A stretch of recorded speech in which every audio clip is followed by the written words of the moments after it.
Hello, I'm male feminist Anders Bloom, and because all lives matter here at Thorin's channel, I give you a big welcome.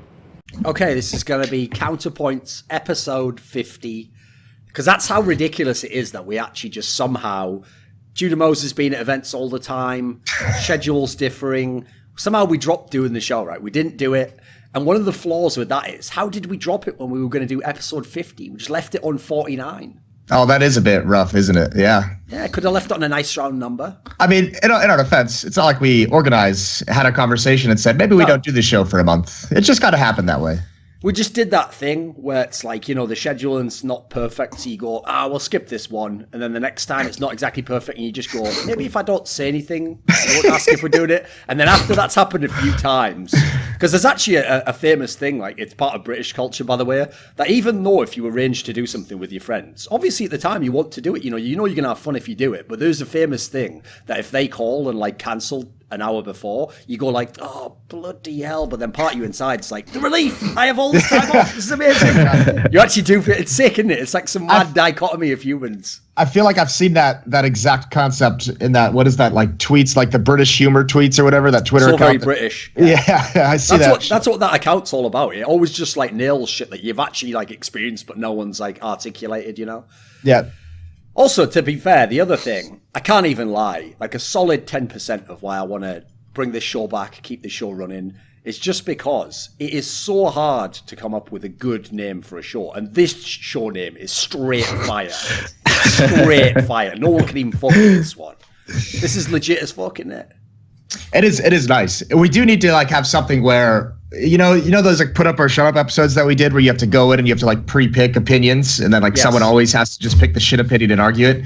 We do need to do that with like one subject matter is just be like we have to just make an actual argument back and forth.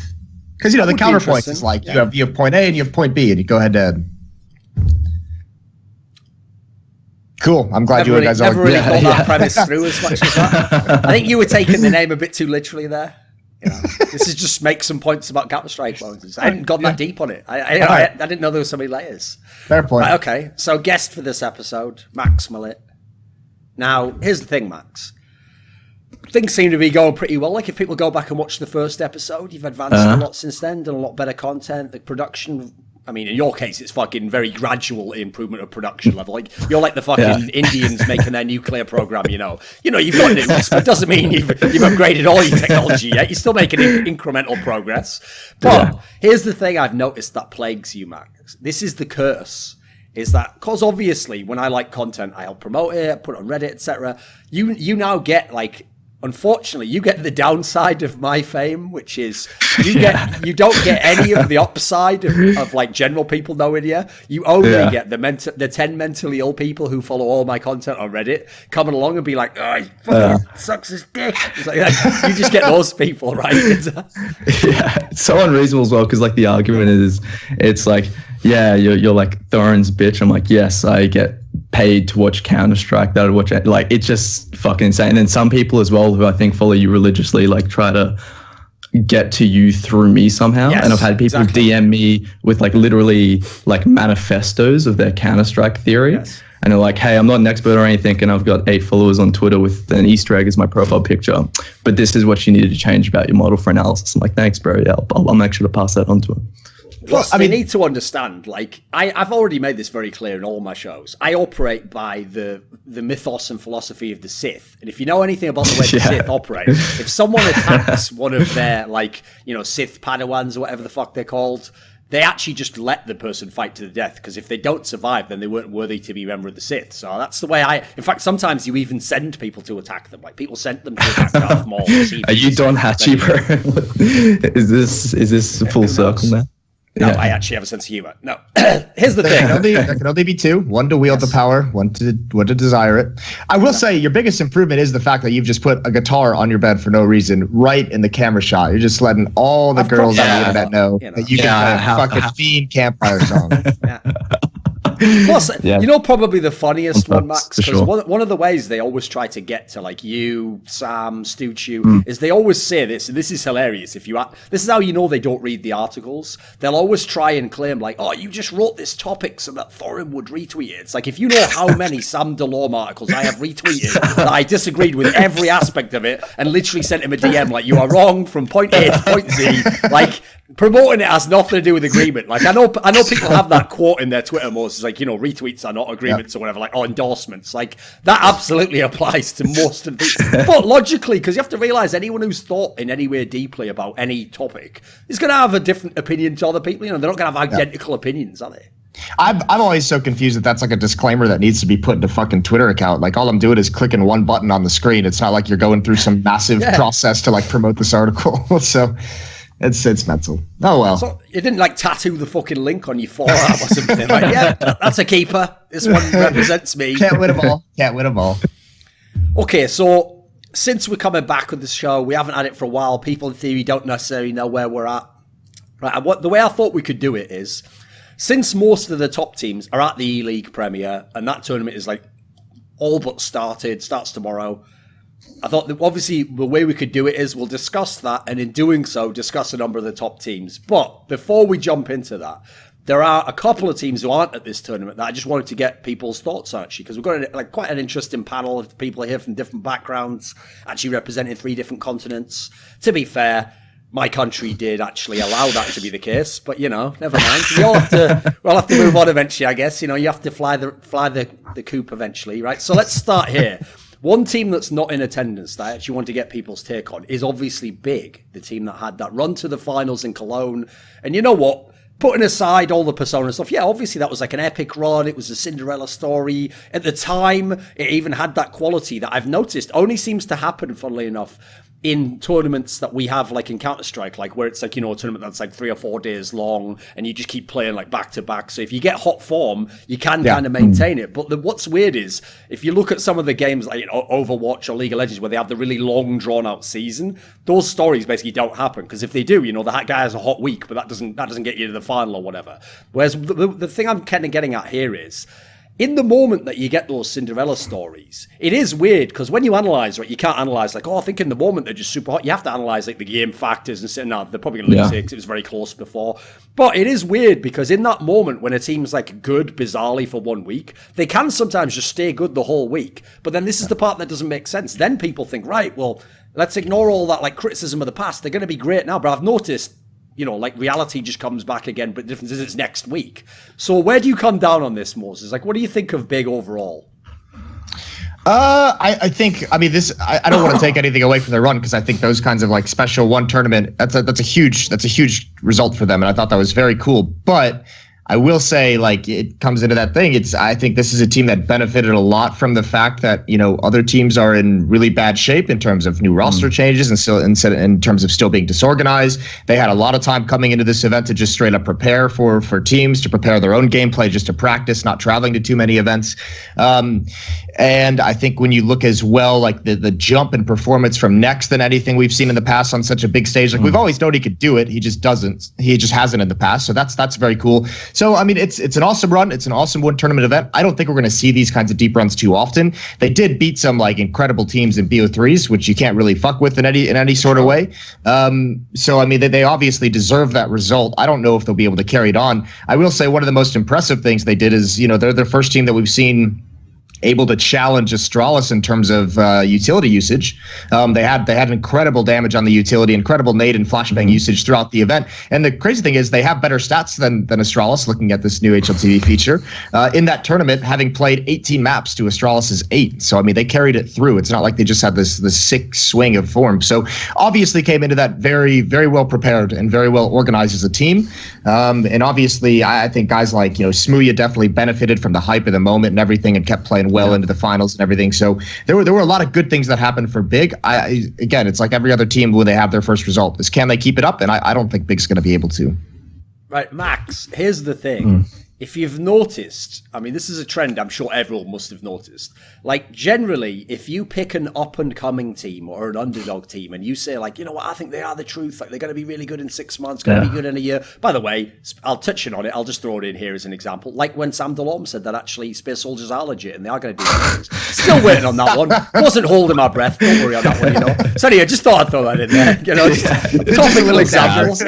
Topical example. So here's the thing, though. The reason why you can do that is because the way it works is if you end up being right, you can always claim, like, you know, look how early I was in on it and you'll get mad props. But the genius in a way of making those claims is if that team doesn't do anything, don't make it deep in tournaments, don't qualify for tournaments, well then, because they're not actually present, people won't really notice that they didn't make it, so they'll just forget about your prediction. So the old Anders option.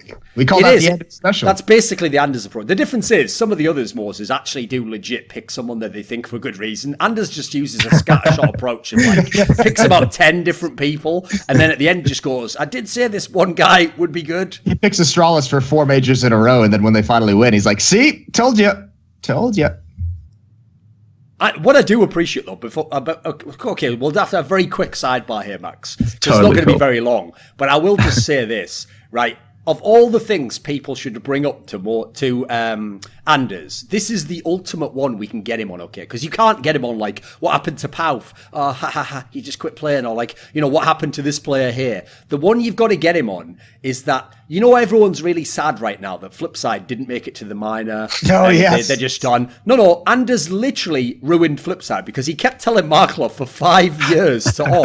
So Markelov was like, you know what? Everything else is going wrong. Let's just give it a try. Team instantly dead and everyone forced into retirement. Thanks, Anders. He made that bet with Henry at the beginning of the year. He was like, the stakes of the bet is that like Anders bet that Markelov would be one of the best stoppers in the world by the end of the year. And he's just like, I just saw the Twitter that it was like, Markelov has stepped down from the team for time. It's like, good luck with that one. That's going to be my favourite one. Because here's the thing, obviously he was on a pretty decent streak of getting a few right. So it's like, that had to be the one to balance it all out. Okay, so Max, anyway, where I was going with this is, you now have the choice. You can either be the guy who goes completely to bat for big. Maybe you've seen some things in their game that are underrated, that are going to come through. Or you could be a hater. So which side are you coming down on this one? I think I'm definitely falling down on the hater side for sure. Yeah, no, it's rough, but I just think watching that game, it's like it should go without saying, but as a team like Big, you don't beat a team like Faze without having just some miraculous performances. And you look at certain things in the way they win rounds, like the utility usage, and when you're trying to like craft whether or not this team will be successful over the long term, the fact that they can, you know, play well to a structured plan, and that structured plan is at a high level, you know, might like sort of lure you into the idea that they might be consistent long term. But in terms of playing at the level they did at Cologne, like I can't even imagine them, you know, playing like 3/4 to that level consistently, especially when you give things like randomly, like Gobi playing well at times individually, like being able to clutch big rounds, Tabson being insane with the secondary AWP, and even in spite of all this like real sort of wholesome vibes from the team and how well they were playing individually, Smooth still did have moments where he fell apart from the team, and that like maybe I couldn't help but like think of this parallels between like Stewie 2K to the Brazilian sides and like Smooth to the Germans. It was this weird thing, and it was like Smooth to Big was like the honeymoon period that like I think SK wanted at the time when Stewie 2K joined. Okay. But I think we'll see like a similar sort of parallel emerge where I don't know how effectively you can integrate a player like Smooth into the system of Big, and then you see people try to play up the angle. It's like, yeah, he's the balancing force to the system that gives them that like volatile energy. But yeah, I don't know if I buy into that a whole lot. I don't know if Smooth is like that, like has that high a peak as consistently to justify having him being like playing at a completely different wavelength to the team, even if they're like still sort of operating the same. I don't know. Yeah, I'm pretty pessimistic on Big. I think the big thing, the fun thing with Smooth to watch over the course of his career is going to be the fact that he stood up and he's taken that shit talking mantle on himself. And you know, I'm not gonna lie, I messaged him when he started talking shit in some interviews, and I was like, please just continue to do that. Please do more. Talk all the shit in the world. I got your back. Whatever. Yeah. But as soon as he becomes that lightning rod like config where you start losing and you talk some shit and you get banged out in a map.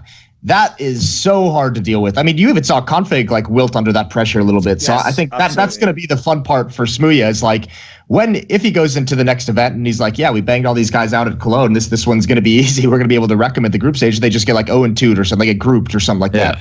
He's gonna like the Reddit thread's gonna pop up, the Twitter is gonna get spammed. So it's all well and good when you're having some success. I'm interested when they talk some shit and they have some difficulty. Is he still gonna be able to like handle that pressure and play? Because I thought this big lineup was fun to watch. I thought Gottby obviously did a great job with them. Whatever connection him and Legia have as the coach have kind of made a system that they like playing, that they did a good job with. But as you said, when you play teams like Faze, Navi, Astralis, yes, you beat them at this event. You're able to knock some of them out in those BO3s. But you're going to need more than just the nice tactics. Like you need to have a little bit more firepower, and that's where I'm worried about. Next, is he going to be able to handle this kind of a pressure again in the future? I will say though, to be fair, one area that I'll actually give credit to Smooya in that respect, when he was saying there, like you worry that when it's going badly, then the problem is like the same fans that are like, haha, this is hilarious banter. Like the difference is they'll be the ones memeing on you when it goes badly. They're the ones who just message in, oh, this tweet aged well, all the classic things that they do. The difference is, I will say this. Actually, I think Smooya can handle it because you have to understand this is his natural environment to be hated. Like he understands that. He's like, you're merely adopted the hate. Like he's in that world. So I think he could handle it. He comes from that world. He did strike me as like when he's doing all this and he's so new to like the professional scene. I know he's been like around and everything in the UK, but he does strike me as the puppy that hasn't quite learned what what not to do. Like when he's talking shit and everything, or like the kid who touches like the hot plate or something like that to see. So I mean, I don't know. It's just going to be fun. I think that's a very cool thing he's done for himself as well. By the way, is he's made himself interesting to the public as a player, which is fair play to him. Right. So in talking about Big, I think we can easily transition into one of the teams at the ELEAGUE Premier because obviously Big's most notable win was over Faze Clan, because Faze Clan, remember, the whole storyline with them was supposed to be, will they win the Grand Slam? As soon as Navi beat Astralis, actually, they should have been thinking, hey, we're going to the finals. Maybe we're going to win this fucking Grand Slam after all. And then obviously to lose to Big and in a big stage match like that was pretty unexpected from everyone. And I have to say, when I watched that particular series, that series contained everything bad about Faze. Like, I will say a small caveat. Obviously, they had a stand-in. Obviously, you have to always give them, in the same ways you give them extra credit when they can win an event with a stand-in, you've got to also say, they do have a fucking stand-in. Like, you're not supposed to be going to finals with stand-ins. But within what I saw in that match, because obviously the decider was Inferno, it was a massive letdown from Faze on the T side. I think I've seen this before. I felt like I was in the same fucking dream as like the nightmare was playing out again. Because what's so bizarre about Faze Clan in that sense is, like, I do think Carrigan's a really good in-game leader. I think he does use those players well, but I've seen them just too many times get into this scenario where they lose games from like the T side. They just do that super slow, like, we can't get any entries in the site. It's bizarre because you would think a team with so much firepower would just do the opposite. They'd be like, right, let's play even more brute force and loose and forget all utility, let's just rush in. What do you think of Faze Clan's flaws, Max? What holds them back? Oh Jesus. It's like definitely on T side, I don't know like how much of a set like game plan they actually have with these stand-ins, because reading interviews definitely feels like they're just playing like a lot more mouse and a lot less Navi if you want to have like a sort of a spectrum of like a good T side. Okay. And yeah, their CTs, like I feel like if you are playing that sort of more individually focused style, you're not, preparing heavily for specific opponents, then your CT sides can naturally shine a bit better, especially when you have such established relationships and like such an established system in place already. But yeah, their T sides raises so many questions, especially like how players transition between the two halves of the map as well. Because it's like, Nico can have an incredible performance on CT half and then suddenly switches to T half and he can look like a different player in these big clutch moments. And you also can't really blame it on Chroman either, because I think if you're comparing stand-ins as well, I think like Chroman is maybe a bit more like an Olafmeister compared to someone like Exist. And I know, I think it's a pretty systematic fault with how Faze like conceptualize T sides, especially against someone more structured like Big and Astralis. I think comes pretty to the heart of what this team is made of. It seems like they just have on their T sides, because I agree they get like bogged down at times, and their T sides look really ugly. But it seems like they just it takes them too long to like abort the plan of like everyone do your own thing, everyone kind of find a kill, and like it takes too long for them to transition into, okay, none of this is working, we're all just getting blown up individually. Let's group up or let's run a set piece. You know, I know set piece is probably difficult to do with standards, especially when you consider, you know, it's been exist for 2 months and then, you know, Chrome it for a month or whatever it might have been. Here's my biggest issue with FaZe, even outside of all that kind of tactical stuff. The biggest worrying for me for them is they do seem to have that mental block. Like, I think now we have to have that, you know, that conversation about, you know, choking. It feels like it's been bubbling under the surface for a while, but, you know, when you look at some of the results they've had, even with Olaf Meister, you know, IEM Oakland falling to NIP in the grand finals, you know, things like the Major falling to Cloud9 in the finals, Katowice getting second. I mean, all these events where they've gotten second place, where it feels like they're supposed to be winning more, and it seems like in a lot of times they've just kind of collapsed. And now it worries me that, yeah, you can put a lot of that on the T side strategically, but I mean, there have just been some events where it just seems like, you know, everyone gets kind of lost, or everyone gets caught up in the moment, and they stop playing the kind of game that we know they can play. It's too much of a stark difference between the god tier phase, and then all of a sudden you look at it and it's like, wow, no one's doing anything. Like, no, like it seems like they just kind of lose the idea of how to play the game.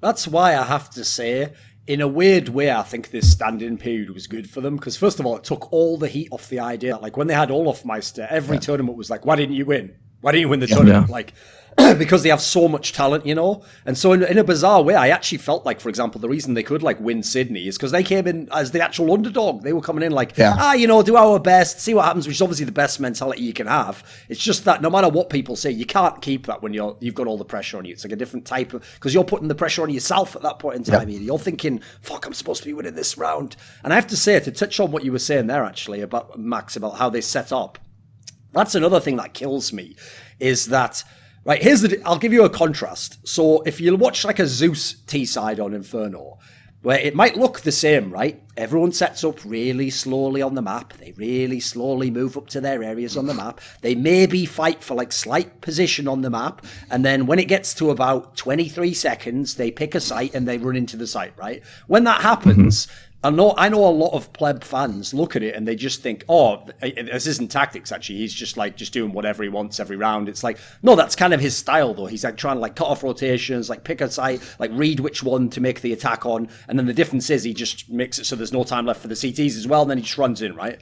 That actually has a logic to it. But like, I think you're right, actually. Whenever the worst moment, if I had to pinpoint like the worst feeling when you're watching Faze Clan, it's when they do a really slow setup like that, right? Like they probe a few different areas, they throw like a flash or a smoke at each site. And then what happens is when it gets to like 25 seconds for them, it's not that they've like made a sick read, like, right, this is the site to go to, or, you know, we caught a guy out here, so they're going to be weak here. What happens is they eventually just pick a site, like, right, it just has to be B now. And then you're just watching the clock count down. You know they're going into B. The CTs know they're coming into B. And it's like, right, let's watch someone run through a nade into like 2 crosshairs. And like either you instantly headshot the CTs or you're probably going to lose this round. Because I've seen Faze more than any other top team I can think of lose rounds where they get onto the site, but then, you know, like the CT does a really good job of like staying alive for 3 seconds more and killing the bomb planter. And then it's like the round's over just because there's no time. Like, it's actually very rare for top teams that happens. You know, most of the ones that go in at the last minute, they're pretty like sick on knowing where the CT is or getting the bomb. You know, they tend to actually get just under that wire, even though they do risk it a bit. I think a lot of that comes down because I know when I watch FaZe, like one thing you'll notice in their T sides that they don't really do that a lot of teams do is, you know, most other teams, especially the more tactical ones, obviously, but even the teams who aren't necessarily tactical, they usually throw like 1 to 2 smokes on their T side that are like always the same. Like always, they take banana control the same exact way, or they take, you know, they throw this smoke to have a presence and whatever it might be. But it also helps when they actually change the strategy, those same smokes are still thrown. So like it masks what's happening a little bit. And you'll notice if you watch FaZe, if they try and switch up the way they're playing the T side, that's like very, very obvious. Like someone will be missing from a part of the map. There'll be no flashes or no smokes thrown in that area. They'll have completely gone away. So if you're the defense and you're watching that, it's like, oh, they haven't thrown their smoke yet. You know, I'll get aggressive here. No one's probably here. They're usually right. And a lot of that comes down to a couple things. Like I know, this Faze team is one that doesn't mind buying up when they're not going to have a whole lot of nades. They have a lot of confidence, and as they should, in guys like Guardian and guys like Nico to be able to find you some opening picks. Obviously, guys like Rain as well. So they're willing to kind of give up the fact that maybe they only go into a round with 2 smokes and 4 flashbangs, and they have to hold on to them to a little bit later. The problem is when you are a little bit looser, and they were definitely playing looser than the usual with the stand-in. You don't have a set point for that smoke or flashbang. So when it comes down to that 25 seconds, like, all right, we have to hit banana, or we have to hit the B bomb site. Who's got a smoke for CT spawn? And everyone's like, shit. Used mine earlier. Tried to get a pick, didn't happen. So now we just have no nades. And I've seen them run into that brick wall a number of times. And I mean, fair play. Every team does it once in a while, but it seems like Faze, it's more consistent. Because I know Navi had a couple rounds as well, especially on Inferno, one of the games in Cologne, where it was like, how did they actually get into this bomb site? Like 20 seconds left, they have no nades, and somehow they just got like 3 kills in a row. And oh my god, they've done it. Yeah.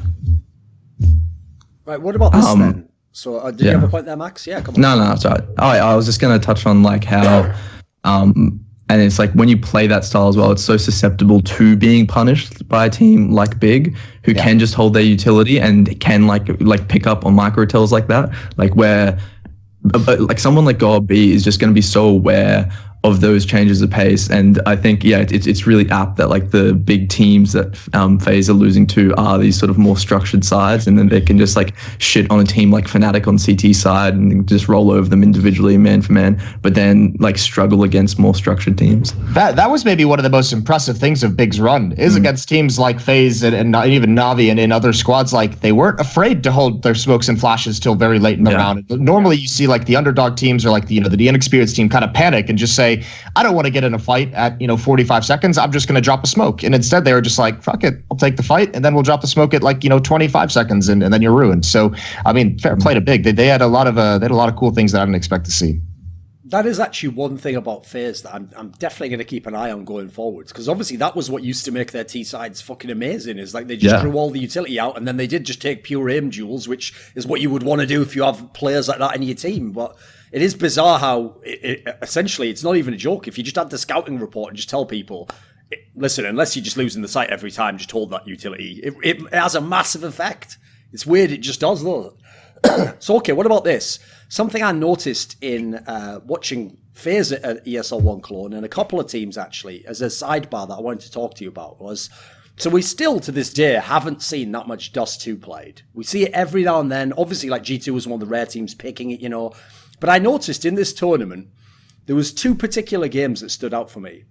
First of all, was when Faze played and they like barely won that game on Dust 2 against Big, where like, I think that was the one that they won in overtime, right? Yeah, 19-7. But that was the one where, they had like a monster CT side, like nothing on the T side whatsoever, and then it went to overtime. And elsewhere, Navi also lost on Dust 2, and in fact, Navi's lost a whole bunch of times on Dust 2. What do you think about the new Dust 2? Because the rep that people have, which is like, it's Dust 2, Dust 2's Dust 2, this map doesn't look to me like it's playing at all like Dust 2. For a start off, like, you're seeing so many more CT side wins. You don't actually see teams that just have, like, mad skill. Like, in theory, on paper, either a team with Simplin or the Faze Clan, you'd think they'd be the best on Dust 2. You think, right, you just do those quick strats, like, just wrap on the way, attack them, just run through the utility, like, what's mad is it doesn't feel as though the map's playing the same at all. In fact, the teams that are favouring it, some of them seem to be the more tactical ones, actually. I think part of that, I'll have to pay more attention to answer that better in this tournament when I see it being played. But I think part of it is, I think teams have just gotten, I think there's 2 things. Teams have, 1, they've gotten way better at communicating and being tactical. And 2, one of the big dangers on Dust 2 has always been the snowball effect, where if you get on top of a team, especially if you're on the T side, the fact that you can like change the pace and like, throw in a B rush when they don't have utility or get up catwalk very fast. I think teams have gotten so much better at playing a defensive style that kind of prevents that. And I think the big thing is we don't see as many, there's not as many picks on the T side, I feel. I don't see the oppers having some kind of crazy impact. I think teams have gotten very, very good with the flashbangs at forcing oppers on the defense, off long, off catwalk. Long still seems to be kind of a 50-50 battle at times, depending on spawns and everything like that.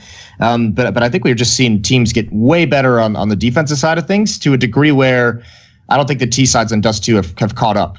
But the weird thing is as well, we always did call it like a skill-based map and an aim map and kind of an underdogs map, which is true. But remember, the best team in the world for some time on Dust 2 was Astralis when they were TSM back in the day, who was always a more tactical team. So there's always been some evidence that if you like really actually lay it out, the problem is you have to be so well prepared because like the B splits are so deadly. If you can't hold long, you're fucked. So I mean, you have to have a very good theoretical base, and I think a lot of the teams that we're seeing have success, Big having some good games on it, they did seem to be the ones that were a little bit more prepared, that put time into, the more theoretical side of Counter-Strike, the more fundamental side of it. Yeah, no, I definitely agree that it's like it feels like a different map, and I think that's I can't tell as much of it, whether it's due to like the map architecture changing, whatever, little things like the skyboxes and stuff. But I definitely think the big factor when I think about Dust 2 and team success on it is like how they transition around the map as CTs and how you respond to the mid round on Dust 2. Because I see a lot of sides, like the games that stick out most in my head is like MiBR, who just can get like so overwhelmed by the options afforded to the T side late that it feels like they almost like get paralyzed, was like paralysis by analysis type thing, where they just like either way too slow or like try to rush things. And so I think when you see teams like G2 who like can be so tight in the mid round and can be so cohesive and together, you see like the strengths of a leader-like existence emerge. So I definitely look, and that's also why like Astralis as well, like will probably be really good on the map. Just like the transitions between like long to car to short to making sure you're safe from the B rush to then like knowing when to rotate the man off of doors to holding mid. There's like a lot of really, really important rotations that I think like is to a degree like intuitively felt as well based on the tendencies of how a game is progressing. So yeah, it definitely feels a lot different. I will say, Big did bang out G2 16-1 on Dust 2. That which is like mental to think. If you had gone into this event ahead of time and been like G2 is going to play big on Dust 2, like who's going to win? I think everyone would have said G2. Like there just would have been no doubt. And I think that's one of the things with Big you're going to notice them struggle with moving forward, because now teams are going to look into them a little bit. No team is going to let them kind of go under the radar. And they were one of those teams. If I remember this match correctly, they played it pretty passively to a certain degree, where they were just like playing a little bit farther back, where they just weren't giving up opening kills. And G2 is kind of obliging that by walking into it and trying to find a duel. I think teams against Big now are going to take much more control of the map and just be able to do a set piece. Yeah. That might catch Big off guard, but I think they just played disciplined. And I think on this map at the moment, I think people still like you said, Duncan, probably still have the idea of this map as one of the ones where you can just kind of duel and you can deathmatch a little bit. And I think teams on the T side get caught off guard by how well a defense can actually hold that off and how well they can counter it. And I think teams are going to have to adjust to that on the offensive side. Well, I mean, like, just look at the way, like, long is fought early in the rounds now relative to how it was being fought, Like, there's, like, way more of a scrap around long. Like, you're talking, like, 3 CTs so much of the time, like, way more utility, and the ways in which teams are, like, trying to work picks at long alone feels like such a more, like, tactical battle than it has been. It is, like, 3 smokes used and then, like, 8 flashbangs go over the walls, and you're like, holy yeah, it's insane. Right, so, okay, to wrap up the Faze topic then, since Olofmeister is back, ELEAGUE Premier is going to be his first tournament back, right?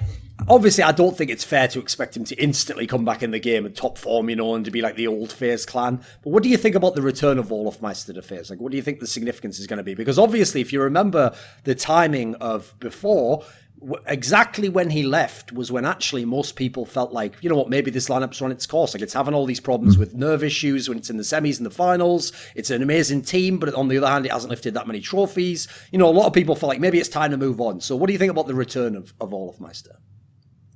I said this during their stretch of stand-ins that I think it's one of the most impressive and underrated stories that FaZe was able to like even compete for trophies and stay in the the top 3, top 2 for so long with these stand-ins. So I don't expect them to like drop off a whole lot. I still think they're going to be a top 3, top 4 team. The problem is a lot of that period is when other teams were like crippled and struggling, and some of those teams still being in that way. MiBR obviously is the big one, but someone like Navi's caught up. So I mean at this point now I give the edge to Navi in a matchup with FaZe, which I wouldn't have done 3 months ago.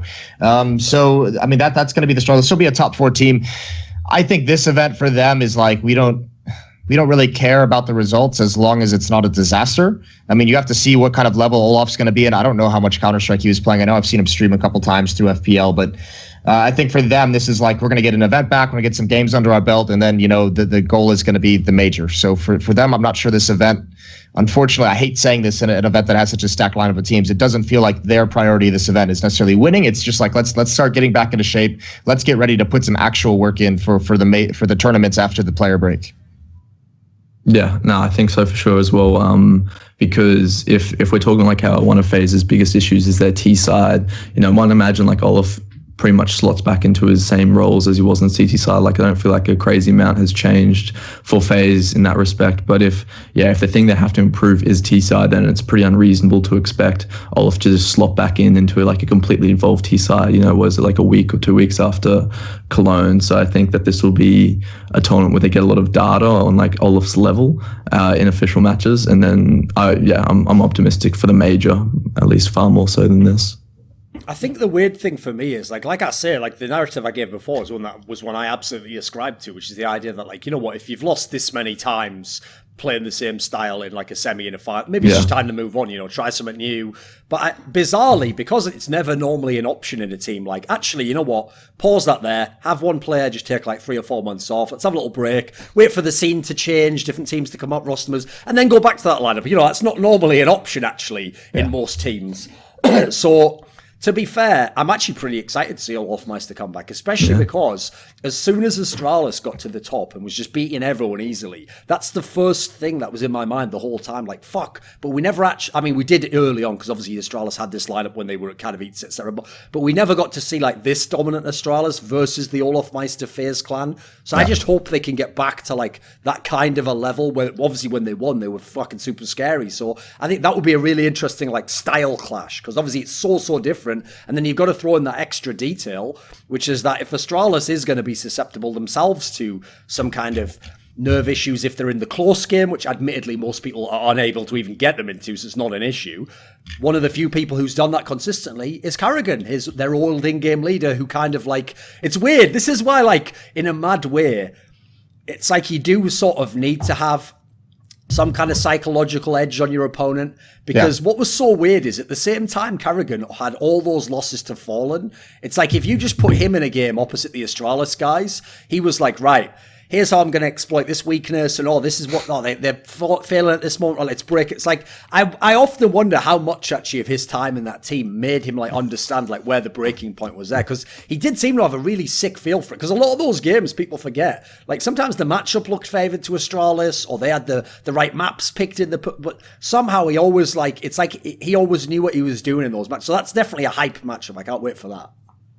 I hope we see it. I think that the fun thing about that Astralis team is as dominant as they look. And for me, I mean, even though the losses and everything, I still rate them as the best team in the world. But it is kind of funny every once in a while when you see them get into a close game at times, it almost feels like they slip a little bit more. Like they've been so dominant recently that it feels like they don't really know what to do in those close games. Like when it gets to, 14-12 or something like that, or, 13-11 or, 10-10 even, they're just like, shit, we're not usually, getting this much resistance. I do notice, I know we're not talking about Astralis, but I do notice in most of their losses and most of the series they lose, Astralis, just keep it going. And most of the series I watch them lose, it does feel like Device is the one who kind of slips a little bit. Like he does have still there, isn't it? He still does the classic sort of just don't show up for half a map. Yeah, he does have like maps where it's just like, where's he gone? Why isn't he here? Why isn't he? And he's such an important piece with that AWP that, I mean, you can kind of tell. And usually, more often than not, they can overcome it because their CT sides are so dominant. But, watch when they lose a map at this event. If they do lose a map, let's keep our eye on Device and see what's going on with that one. I think Dupree as well. He can definitely, but it feels like when Dupree falls, at least he sort of has the comeback round where he just then rushes a area of the map and gets a 3K as revenge for the ghost of himself or something. But also I think Astralis, even when they're being pressured and when they're being broken, we saw it in the Navi best of 3 as well, just the levels Navi had to go to in order to break Astralis. If that's the benchmark, what teams need to do to push Astralis over the edge. And then there's even still rounds I don't know if you remember on the Inferno game, Navi had the momentum winning a bunch of rounds, and then they try to finish the game quick by running down mid, then suddenly Astralis just counter that, break Navi's economy, and suddenly it's 15-13 or whatever. It's if that's the I mean, they did need 31 kills from Zeus, right? That's pretty exactly. And like, yes. and all those crazy, and like in electronics play around balcony with just like some of the most unreasonable flashbang throws in like the history of CS, like Zeus calling his tits off on the mini map as well as fragging, like, and like obviously the caveat there is like Simple didn't go absolutely ham, but he wasn't having a bad series.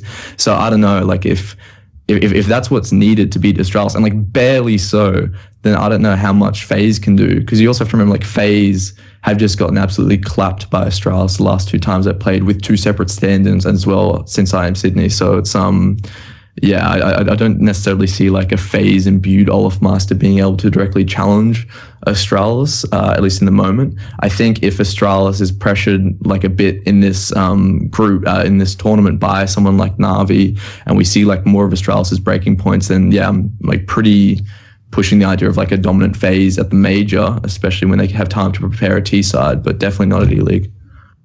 I don't think they've shown that they want to. And I think that's the problem at the moment for Faze, is that Navi and Astralis, the 2 teams above them at the moment, are more tactical teams and are more strategic teams, and that's the one they seem to struggle with.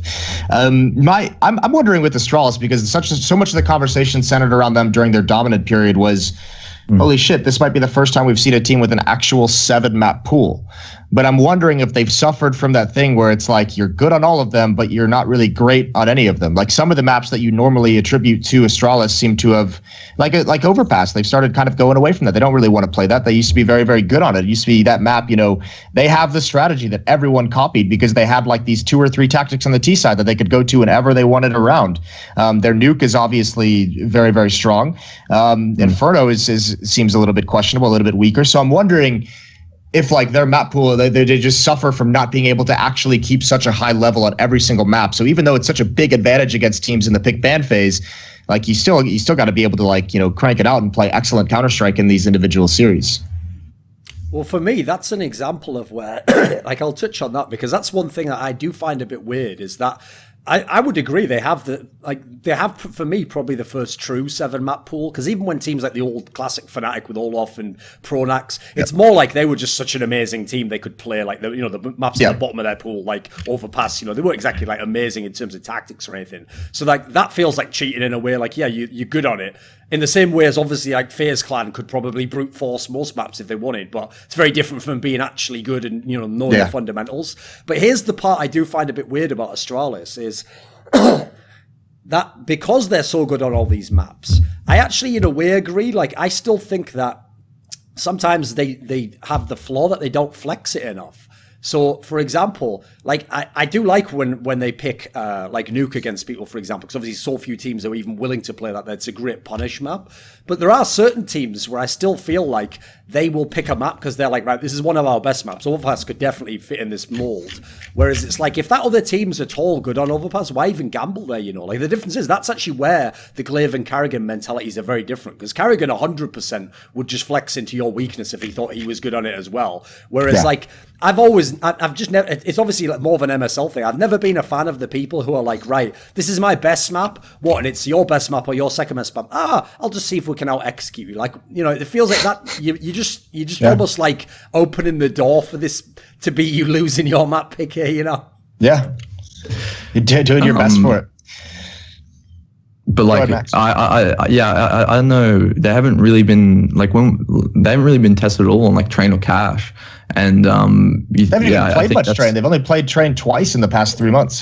Which is crazy. Definitely didn't feel like they've been playing a whole lot of it. I actually thought, to be honest, in that series, I mean, obviously they didn't need to because fair play, Navi did win Overpass. Yeah, but I actually thought in that series that Navi would pick Train. I thought that was the obvious one because, yes, like you're saying, no one tests them. But to be fair, the problem is at the moment, what top teams play Train? Okay, Navi does when forced to.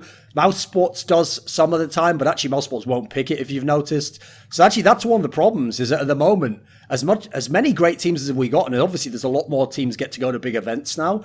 Where are the fucking Train specialists? Where are these teams? They're either at the bottom or they're just the teams with the... So it's real hard. It's Virtus Pro and IP. So see you later. Yeah. That doesn't help, I guess. Yeah, that's true. The classics. Because that's half the reason why I think Astralis is loving it as well. Even beyond like the roster changes, which certainly helps, is like the amount of teams that are like, we would like to select Mirage and Inferno against you. And then they're like, thank you very much. And we win. And then they're like, acceptable, thank you. Like, what is this shit? What are you doing that for?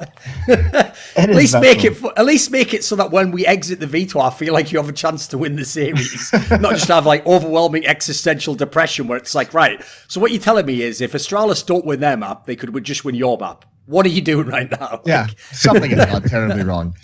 Yeah, no, it's weird because like I remember there was a stretch towards the end of last year. I can't recall if maybe it stretched into the beginning of this year. I'm sure it did to a certain degree, where they were actually picking Train over Overpass, where they seem to lose some confidence on that. I feel like they haven't really gotten their swagger back on Overpass. So at the moment, you have to sit and say, okay, their nuke is obviously probably their most comfortable map in terms of they could probably beat anyone in the world on that map.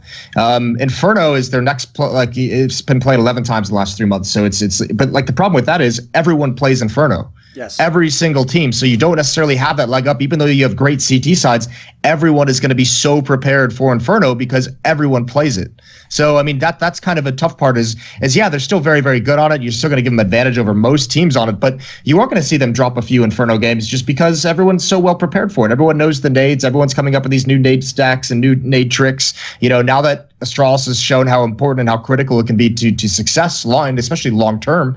You know, now you've seen Big kind of build into that. We've seen Liquid kind of improving with their nades. So you're going to start having more and more teams get better at these tricks that Astralis is pioneering. And I think that's going to be the frustration for them. If you think of their history is in Counter-Strike, this is a team that has really pioneered and invented a lot of tricks that every other team is using. So their history, they do go through those ebbs and flows where they have created something that no one knows how to stop. And they go on like this period where they're very, very strong, whether it's on a specific map, whether it's on, whether it's overall in the Counter-Strike scene. And then everyone kind of looks at that and they start to add in some of these tricks that Astralis has invented. And then they kind of fall back a little bit. Then they're not as dominant. And then they change something up and they get dominant again. And it's kind of been like they're the trendsetters. Unfortunately, every team is just so quick to catch up these days. What's funny though, I think, is like the one criticism you can give to Astralis is also in its own fucked up way, like shows how good they are as a team and it sort of shows how many mad advantages they have, which is like, right, bad news, boys. We haven't won every event and sometimes we lose. All right, fuck, we probably better get to work. Well, no, we only lose if like you can get minimum 13 rounds in the game, and then like at that point you might have a chance to beat us. All right, fuck, well, we probably should work on that. It's actually only happened about 7 times in like 5 months back. All right, well, fair enough then. Yeah, continue as usual. Because to be fair, if you were a team that had players who had a history of breaking down in big games or getting pressured, the best way to relieve that would be to win every first half by like 12 or 13 rounds, and then just be like, well, we're pretty much coasting from here, so not to worry, because like I say, like, it's not like you can look at that Navi series or the Faze series at IEM Sydney and be like, right, the blueprint's out, boys, this is how you beat Astralis. It's like, that's no blueprint at all. The team that just did that can't replicate that necessarily. So in a fucked up way, every team's got to have a flaw. If that's the flaw to have, they've definitely got the right team around that flaw. Like there's definitely not panic stations. Yeah, I wouldn't be going crazy if I was them, I said this in Cologne, and I was sat down at the restaurant talking to Zeus from Liquid and then Dead from MiBR, and I think I tilted them off the face of the earth because we were just sat there, and I was like, you know what? I was like, I'm pretty sure unless Astralis suffers some massive collapse at the end of the year, I'm pretty sure they've already secured the fact that they're the best team of 2018. Like they just passed the eye test so incredibly strong and they're so good at so many different things that I cannot see any team overtaking them for the best team of the year unless they literally fall apart and like get grouped out of like 4 events down the stretch of this year, which would be mental to see happen. But like they're just so good that even when they lose, it's like, all right, well, something incredible had to happen. Like Zeus is going to be dropping 31 kills on a third map Inferno every time they play the game. So, you don't even feel like they lost in a way that can be replicated, as you just said. So for me, it's like Astralis is like, let's just skip to December. They're the best team in 2018.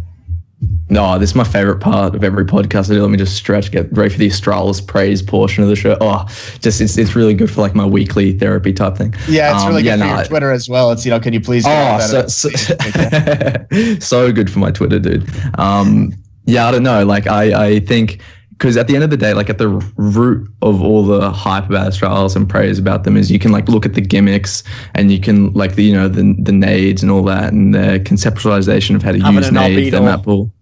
Yeah, just there's so much to break down, so much uniqueness to Astralis. But it's like then they also like the individual players are just so fucking good as well. It's like the only way Navi even got in the position to do what they did to Astralis was first of all having Electronic and Zeus being able to match their counterparts on an individual level. So it's like to even get in the realm of contesting Astralis, you have to match them individually. And with so many like sort of diasporic rosters around the world, I don't even know how many rosters outside of like Faze and Navi can actually match Astralis on their good day, like at a base level. And so that's what makes it really weird talking about things like map pool and we're like, oh yeah, you know, like they haven't been feeling it on Inferno recently, but then they 16-1. Oh wait, no, that was Overpass. What would they, Cloud9? That was Dust. Yeah, whatever. Just but like, oh, I'm thinking of Team Liquid actually in the EPL final. Yeah, no, it was Overpass. I think it was Overpass. Yes, 16-1 Overpass. Yeah, so it's like just even though we talk about like things like the map pool, they can just still do that to teams just based on their own individual skill and just the sheer assertiveness they've been around. So yeah, I 100% agree with Moses. I think they're going to be the favorite to win ELEAGUE by a long shot, especially given the way the groups look. And also, they best team of the year for sure. And maybe we'll see what the play break does to their form, but yeah, we'll see. That's why I actually think, we can transition to talk about this team now. That's why I think that the most... Here's what's funny, okay? Because Navi won so few tournaments until this recent stretch. Like, even when they were, they were always in contention because Simple was going ham, they would be top 4, or they'd play the eventual winner. It felt depressing because you were like, same story again, just banging your head against the wall, and they're not going to win. The actual most depressing matchup of the year is Team Liquid against Astralis. Because Team Liquid could probably have won some of these tournaments if they'd played someone else who'd beaten Astralis. But the reason, just look at the makeup of the team. So you've got a team that's sort of got a really nice balance of like really good players who, can all go off in a game. So Astralis is better than you in that respect. Then they've got players who sometimes break down in high pressure games. So Astralis even does that better than you, but like in all these scenarios, you've got like a pretty decent map pool, but like Astralis has got a better one. They've got a better in-game lead. It's like, fucking hell, where do we get a break? We have a horse. That's our advantage. That's our logo's a horse, and yours is some shit thing with a star or something. Like, there you go. I've been calling Liquid like the mini Astralis or giant Astralis for a number of months now, just because there's so many similarities in that team, and it's just if we want to talk about this team just purely with ELEAGUE, I am so worried for Team Liquid at this event. They've got to have a big one this time, surely, because if not, they're in a mad slump. Yeah, and not even that. It's more just like Zeus isn't going to be there. Remember, Zeus just put out that tweet that he's staying in Brazil to take care of some health issues. So fair play. Like hope all the best for Zeus. Hope everything's okay. But said everything's fine. But he's just not going to be there for this event. And I think Zeus is. By the way, can I just say, one thing I just want to address here is like, listen, I love me a conspiracy theory. If you tell me something about the fucking Frankfurt School and like a think tank, like the fucking Fabian Society, so I'm loving it. Like, it's great. It's really interesting to listen to. But the conspiracy theory that Zeus is lying about having health issues because he's secretly joining MiBR is so whack, it's unreal. Like, what sort of, like, who do you think he is, right? I don't care what, I know there's been a lot of liars in esports and a lot of people who claim things, that weren't true in statements, but it would be pretty fucking egregious to be like, yeah, I've got a lot of health issues. Oh, what was wrong? My fucking paper wasn't long enough, bitch. Like, that's never going to be a cool, comeback line. So I'm going to go ahead and assume he's actually got some real problems and let's let him deal with them, He may end up, who knows if he joins MiBR, but I don't think this isn't like put it this way, that's not even a good fucking cover story if he was doing it, was it? Like, come on. Yeah, no. It's the same thing. it's like, that, whatever. That's just, that conspiracy just an aside, theory I don't even know how to tackle it. But I think Liquid's biggest issue with this team is the mentality. These players that they have are so good and work very well together, but they are so mentally fragile. And the depressing part about it is you can say these are young players, but they are very experienced now. Yes, you know, like yes. Twist Which has is been the at other the top. category, right? Because Yeah, one thing it's one thing if you're 18, if you've played at the top level for 3 years, you may as well be a vet at that point. Yeah, you don't get to use the young excuse anymore. I mean, Elish has been, playing on a top team in North America. He was in the semifinals at Columbus in 2016. So, I mean, he's been competing at the top level. He's been on the grand final stage of a major. So, I mean, same with Nitro, obviously. And I mean, the worrying thing about that is, especially when you watch those games, the series against Astralis, there's two things that always stick out to me that shows that Liquid just is never ready to beat them ever. Because they've had some close series and they've had some close maps, but those series always consist of at least one map where Astralis just straight blows them out of the water. And they always consist of one map where Liquid goes down like 10 or 11 rounds at the start of a game and somehow claw their way back into it. But like you cannot beat a team like Duncan, you just did. All the advantages that Astralis has. You're like the same team, except Astralis is just a little bit better at everything.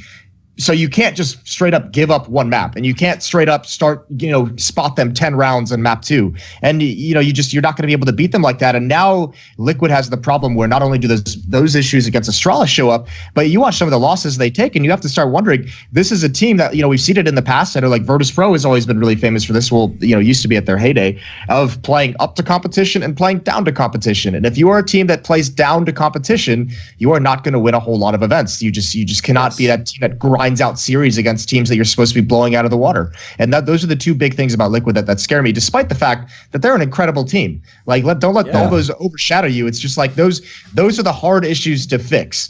Those are the ones where you don't really know. It's all the mentality. It's all like, and that's why I think Zeus missing at this event is going to be pretty crippling for them. Like, they're going to struggle, I think, to get out of this group. Even against the Cloud9 and MiBR that look like they don't even know what they're doing. MiBR is about to hit some fucking wild little honeymoon period and just style. Okay, he's just gone off there completely. I don't know why he's just come out of nowhere. Right, we'll put a pin in that. We're coming back to that. This is my second favorite part of a podcast. It's like the Astralis love, and then Moses just like giving like a thinly veiled open letter. Oh, by the way, don't worry.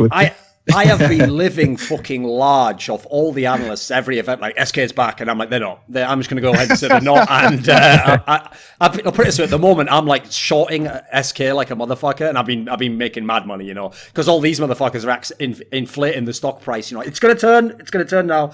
So here's the thing, though. I actually feel like Zeus has such a weird task as a manager, as a coach, because obviously he's not there to just run pure strats, He's not like just like the brain of the team entirely. He is clearly there for like man management purposes and like work with young guys.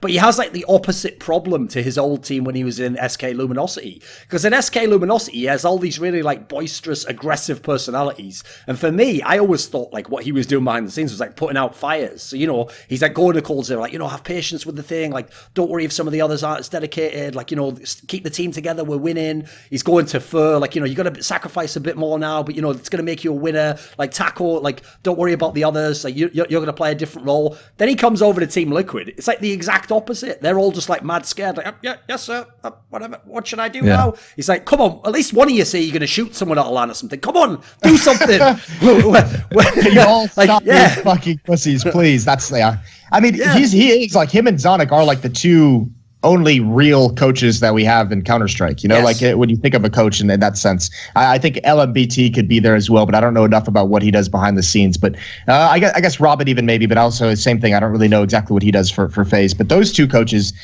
seem to be the ones that their priority is a lot of the mentality, and obviously they dip into the tactics a little bit and help out. I know Zonic was a big piece of the utility, and Zeus does that a lot for Team Liquid as well. But like the main thing is just making sure everyone's not just like emotionally broken down going into a match, which is not an easy task to do, apparently.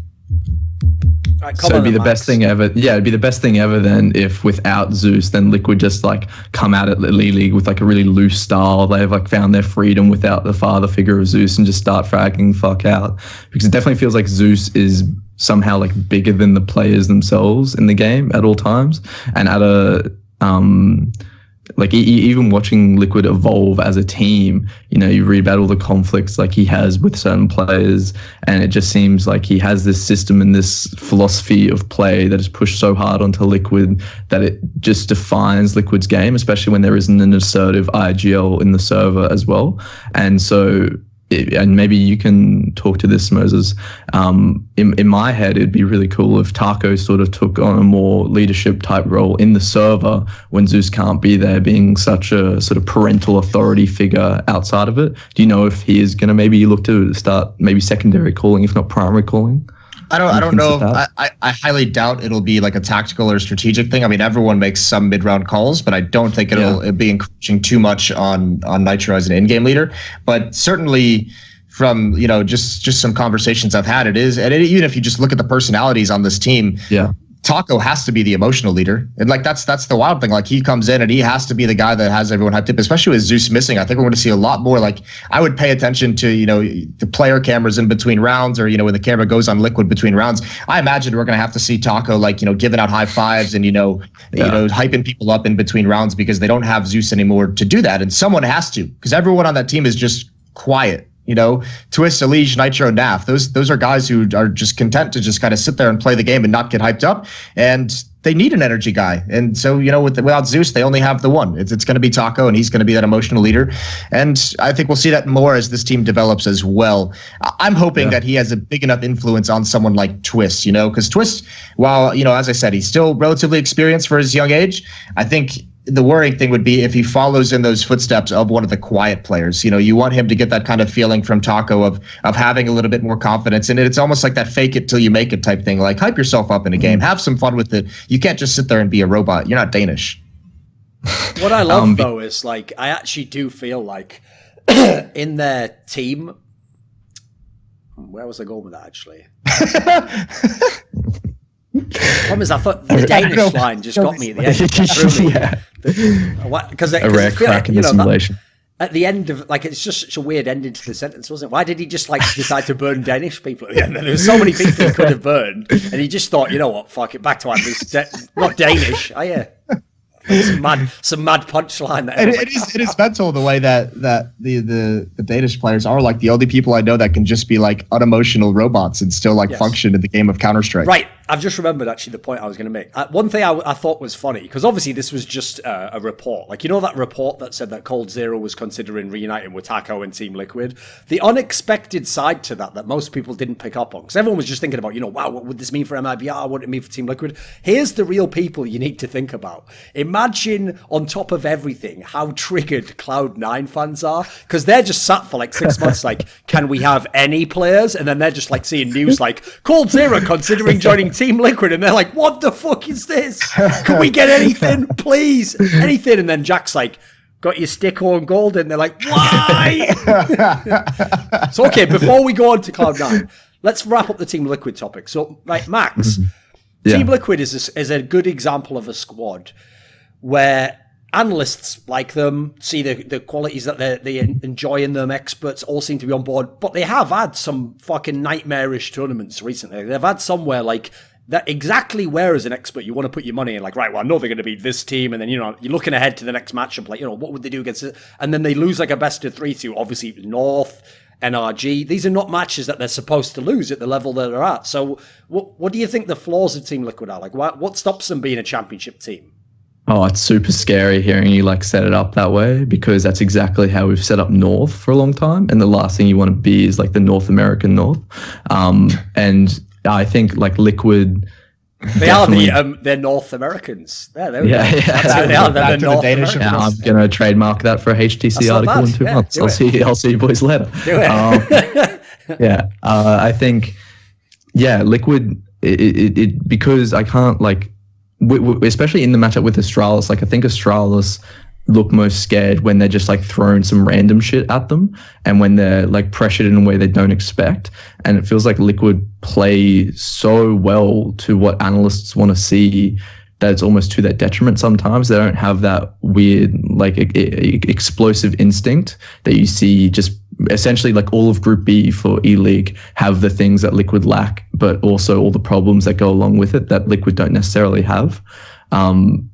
Because normally when you think of a team that's really sort of explosive and can catch sides off guard, you associate the things that Liquid want, which is that killer instinct, the ability to have an emotional momentum-based T side that can easily swing off each other, things like that Mouseport and just Fnatic define their T side by.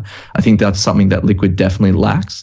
And it also sort of goes to the same problem, but on the other end of the spectrum, as to why Mouse and Fnatic aren't super successful teams, which is that when you look at their win conditions, it's still linear at the end of the day, even if it is something that might be more conducive to consistency. And so I think when you get to a team like Navi, Faze, and Astralis, they can, to different degrees of effectiveness, but they can still like oscillate between those two styles and those two ways to sort of bend and break sides far more effectively. So I think Liquid's focus on the textbook and the lack of personalities to drive change outside that one when conditions are pretty like big reason why they don't close games. But I'm really optimistic for them to change that, because I think Taco does shift that a lot in terms of the way that I conceptualize the personalities on the team, and them being like more willing to go for those sort of pick-based plays and to like free up a bit on T side. So yeah, I think that's definitely how I think of Liquid and their weaknesses. Okay. Right. Okay, cool. Listen, cool, man. Not everything has to continue on. Sometimes you can just move on, as Cloud9 players have learned. So, buttery smooth. there we go. So let's talk a little bit about Cloud9 then. So this one doesn't need obviously massive in-depth analysis because it's a stand-in scenario, and obviously they're in a situation where no one's expected them. In fact, no one has any expectations of them basically, because they've lost one of their best players and they've got stand-ins in terms of Sticko and Golden. Right. First things first, just so we know where we're at. Do you actually think Moses and Max, do you actually think there's a world in which either of these two players are going to end up being permanent joins to the team? Like, it's not just a standing scenario that one of them might end up being in the team? No. Nah, I feel like Rush is going to take a step up in this team, and then Sticko and Golden are going to see like what a team looks like when Rush is sort of in charge, and they're never going to want to come back. Jesus, just rip on Rush here, I guess. No, because I think if you're gonna put Golden in the team, like we already have FNS under contract. I don't think that's a big step up in any kind of a way that's gonna be worth paying for Golden. Are you hinting that FNS comes back? Because here's the thing, Moses. I don't know anything in the back scenes of Cloud9. I will say this, Moses. This is you've actually spurred my thought to have potentially an interesting digression I hadn't thought of here, which is that from what I had heard within Cloud9, Tarek was one of the people who wasn't a believer in FNS's approach and was sort of like, nah, this isn't working. So there is no Tarek anymore. CLG days, he knows how that goes. There is no Tarek anymore, so you might have something there. Well, I just think, at this point, let's just, let's call a spade a spade. This team is an FNS level team, isn't it? it's just the team is bad. Like the team, like what the fuck? Yeah. This team, when was the last time you had hope in this team after the major? It was pretty much never, because they haven't been able to establish in the 6 or 7 months since then. They still don't know what they're doing, which is just... All that needs to be said is this, Moses. At this point in time, Cloud9's roster is whack enough, and they're in such a bad spot that if they actually went to Daps and said, would you become in-game leader, you'd go, I'm sort of in a better team right now, so I'm sorry, I'm not available. Leave a message after the beep. It is better that Cloud9 has spent like the better they're like part the fourth best NA team or something. It's mental, isn't it? They've been like the go-to destination for NA players for 3 years, and that's all shattered. And the problem now is they've hit that same one that CLG had for such a long time, oddly enough, with another parallel there, is that they have no one that attracts anyone to the team. You have Skadoodle, who's had 1 foot out the door since the major. We don't know if he's coming or going, if he's done with Counter-Strike, if he still wants to play, whatever it might be. Rush, poor guy, has been incredible for this team and for Optic before that, and somehow just always gets wrecked by just some weird roster change, and then it just lingers and festers. So he's been destroyed. Automatic, I guess a lot of people saw it as a troll, but has been tweeting half the year about how he wants to go play Fortnite. Now he just tweeted he's ready to stay back and he's motivated to play Counter-Strike. But there's a conversation you got to have. And I mean, fair play, he still plays very well despite all of that, but you can't be a championship winning team if one of your players is trying to focus on a different game entirely. So at this point, if you're Cloud9, the tough part is like, I don't even care about a conversation about them in the context of ELEAGUE. It's like, where do you go? How do you fix this situation? And to me, it's like, I don't think Golden is a significant enough step up from FNS as an in-game leader. And I don't think you're going to want to keep Golden long-term regardless. So I think what you do is you let FNS kind of take over and be the in-game leader just because you have to have someone with that. And he's shown, despite all of his deficiencies as an in-game leader, he is very good at getting a team structured to a point. And then you figure out if Skadoodle and Automatic what their plans are, and you bring in someone else. You probably try and get Chrome in for that 4th player, and you really sit Skadoodle down and you say, listen, we need God tier Skadoodle and we need him night in, night out. And if not, we have to go look at other options. And then you go from there, and that's just where you start for this year. And that's what you Didn't do. They try to get Draken? I think I read in an interview with Draken that he said he was like C9 like made an offer towards him or something, but he's like, fuck that, want to play for Fnatic instead. So that would fit in with that little narrative there, I guess. Fair enough. Yeah, I mean that would make sense, I guess, at this point. I mean, yeah, it's just like a weird situation where you have to get something promising going for this team, and I think no matter where you go, you want more firepower. And Croman has to be a guy you go out and get. Like if you're Cloud9, he doesn't. I don't think he has a contract. He's been standing in for everyone. I know he said he's gotten a bunch of offers. He's ready to play in NA. You get him and you put him in that fourth spot around Rush, Automatic, and Croman, and then you have FNS, and you'll probably want to upgrade him at a certain point, and you'll probably want to switch him out, but it's not going to be until next year. So you at least have this core of 3 players with a lot of rifling firepower, and then you figure out if Skadoodle is going to be able to consistently be, one of the better offers from the region, or if it's time for him to go. I mean, that has to be a conversation that's realistically had within this organization, especially now that they're at rock bottom. Yeah. Even forgetting the whole buyout issue, which clearly Cloud9's been one of the teams most tortured by this year, because they're obviously, I mean, people already know some of the names they could have already had if it wasn't for buyouts and situations like that. One of the things I think you picked up on there, Moses, which is a key topic, is when you look at their future direction. Now that they've lost Tarek and Stewie, I feel like one of the biggest problems is they aren't a destination anymore. They're not going to pay you the most. They could afford the buyout, but okay, are they willing to? And most crucially, there aren't those players, which are key in a scene, because they shift the balance of power, who for some reason everyone else wants to play with. And actually, Tarek and Stewie really fit the bill in that sense. Yes. They were the player.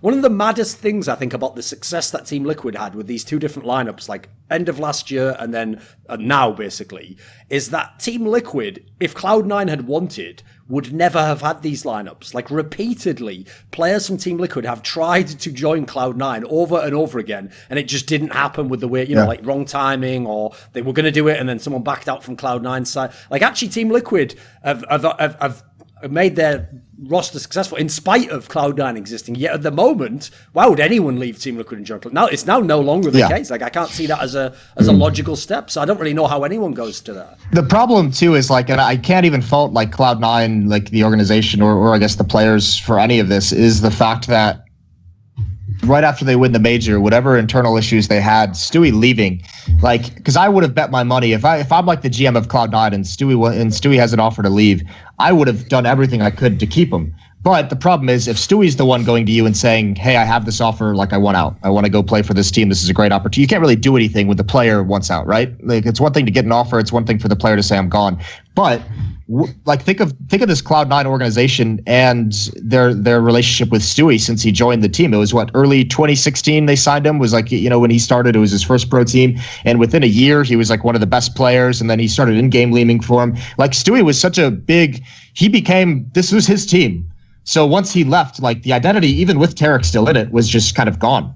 You looked at Cloud9 and you were just well, he had a big influence on them emotionally. He had a big influence on their style of play. He had a big impact in the game itself, and he's been the face of this team in interviews and promotional materials forever. And that seems like such a small thing, but that shatters the identity of the other 4. So they've just been lost since he left. They haven't had anyone to step up and fill that role as the guy of Cloud9. And I still think that's what's probably missing the most, is someone who's just going to be this is how we play, this is who we are as a team, this is the identity. And they don't get it from the coaching role the way that Liquid does with Zeus. They don't get it from any of the players the way, Glaive and Device do it for Astralis. So it's just a confusing time all around, and they're just going to have a rough end of the year, and they'll have to to me, they just have to look at 2019 and say, let's fix this shit for 5 months from now. Is Sean Gaz available? Isn't he a free agent? Listen, don't be an HLTV forum poster. Don't be spouting Sean back to Cloud9. It can't nothing come back. Listen, you have to understand, if you knew some of the offers Sean Gaz has turned down, I don't know if he's ever coming back personally. I think worst case scenario, he just wanted time off and he wouldn't have come back anyway, or he's maybe never coming back, because I think he's actually realised, he's had the sponge revelation, which is you realise, oh, wait a minute, I get to have all the same tackling insight, but everyone praises me for it and I don't come last place in a tournament. This is pretty fucking sick, actually. And I get paid how much? Never criticized. Yeah, exactly. So why go back at that point? But I'll say this, one thing that I wanted to just mention is that I have, obviously everyone, because it's an emotional storyline, is the whole Golden removed from Fnatic thing, and was that unfair, etc. I have heard a number of players who've told me that like they think that the public like overblows Golden and like tries to make him sound like too much of a mastermind. And they say that he was doing some good stuff, but like, you know, a mixture of like the experience of the team and then the coaching staff was actually like part of it. And so a lot of players don't buy that narrative. Basically, they don't think it's going to affect Fnatic, and they definitely don't think like he's like some like must buy, you know, like Nip must sign him now, otherwise they can't, you know. A lot of people basically that's kind of like a fan narrative, you know. So I'm not sure where that comes down, because obviously, by the way, I mean, Richard made this point by the numbers. If he ever does want to prove he's a mastermind, this is the fucking team to do it with, because no one expects anything from this lineup. So if you could get this lineup looking half decent, you would definitely increase your stock massively, no matter where you end up. So I think that's actually not that negative a point. The other weird thing about this team is, like, as you say, Moses, when you consider in the past Skadoodle has been a very good player, this could be a chance for him to step forwards. Sticko wasn't always just playing like the bitch roles in every team. He was like an okay player in some of the early Hellraiser squads, if you remember. So it's not impossible they could do something here. It's just, for me, the fact it probably isn't going to be a real lineup is what sucks all the potential out of it, because you're not really trying to build something here. Right, so let's move beyond Cloud9, because to be fair, of the lineups at this tournament, on paper, they're the weakest and no one expects anything. So what about the team that Tarek left them for? His brothers, you know, more than teammates. He wanted to be teammates for life with them. You know, he really respects the org. In fact, my favorite line, Moses, that I roasted was when he had the audacity, the gall to actually say in that leaving statement that he still thinks Cloud9's going to make it to the top, and sort of implied that, you know, maybe we'll meet at the top. It's like, fuck everything about you. Like, what? Like that. Someone get fucking Drake him to be like, the audacity, the nerve. Like, are you out of your fucking mind? You're leaving that team. Why are you telling them that? I think you're all really good and you're going to make it to the top anyway. Just stay then. Nah, I don't feel like doing it. Like, what is that shit? So anyway, he's left. He's gone to MiBR. Like, Moses, if there was ever a team that's going to test the concept that you can have star players, fraggers, I think this is more extreme than fucking Faze, because at least Faze has Carrigan, who, you know, does like to work with star talent. This is a team where, on paper, yes, there's a lot of good names, but what do you think of this? Are you a believer? I'm a believer in the possibility. I don't see it happening anytime soon where they're going to be back at the top. This is going to be a long-term project, and unfortunately, I don't think they necessarily have the time to make it work with all the disgruntled reports that we're hearing out of that camp. So here's my biggest issue, and I want to stay away from Tarek and like Stewie and everything for the moment. My biggest problem with those two pickups is this team, when they began as Luminosity, rose to the top through the hard work they always talked about, picking the right players, not the best players. They had the pieces of the puzzle, and, you know, they were very tactical. They were that well-oiled machine. Everyone knew what they were doing, everything. Everyone knew how to respond with their specific role in each round and each strategy. And it's not even who they picked up in this MiBR roster. It was the reports of before they got Stewie, they were going for Simple and Flamey. It was before that they were going for. It's like HLTV, the org forums was doing the scouting for them. It's like it went to every single team and we're like, want both of your top players. And so when I hear that, to me, it was like the alarm bells were going off, because I'm like, they've gone away from what made them the best team. They're no longer looking for the right players. They are now looking for the best players that don't necessarily fit to how they want this style of play. So I don't think they have an idea of what kind of identity they want to play this game with. I don't know if they want to be a tactical team. I don't know if they want to be just like the firepower team, like a Faze. I guess at the moment they kind of they're kind of leaning towards the firepower way. But that just kind of scares me, because here's the other real issue is no matter who they pick up in those other spots, you have to get Fur and Fallen back online. It doesn't matter who they bring in. You have to get those two guys playing well, because Fur's style of play, like how aggressive he wants to be, how much he pushes and gets information and flanks, if he doesn't have impact with that, he becomes not useless, but his impact is diminished. Fallen with his opping, he wasn't, you know, ever, like, there at times he was the best opper, but it's not a style that we see replicated by very many people. His style of opping was so impactful because he was aggressive, because he could peek very fast angles and still get away. His mobility was very, very good. He's not even making those kinds of plays. So all of a sudden you have these two players who give so much. You're not playing in the identity that got you to the top anymore. You're not doing like the hard work kind of grind out strategic style anymore. So you've gone away from so many things that have made you strong in the past. I just think they have a massive identity crisis, and because of that, everyone's confidence is shattered. And the longer that goes on, again, it's like the rosters that we're seeing with Cloud9 and Optic before that, and even FaZe to a certain degree. It's just like one of those things that it's just rot from the inside, and they don't. I think they have the major. I think if this team doesn't do something by the major, we're gonna have to see another change. Yeah, no, it's really weird seeing that certain element to MiBR, which is that they did just go to top teams, essentially just asked for like the two like hottest chicks at the dance, whether they wanted to like come with them or not. And then like Stewie 2K said yes, and then they went to dance, and then they were both just like, oh, okay, cool. Well, this is like a reality we have to deal with now. Like, I have no idea how Tarek and Stewie 2K are going to, especially Tarek as well. Like, are you trying to say that maybe Coldzera had like beer goggles on when they picked these two players, and now someone's? Well, no. Here's the analogy, Moses. He did have the beer goggles on, but obviously what he did is this. We all know the way it works, right?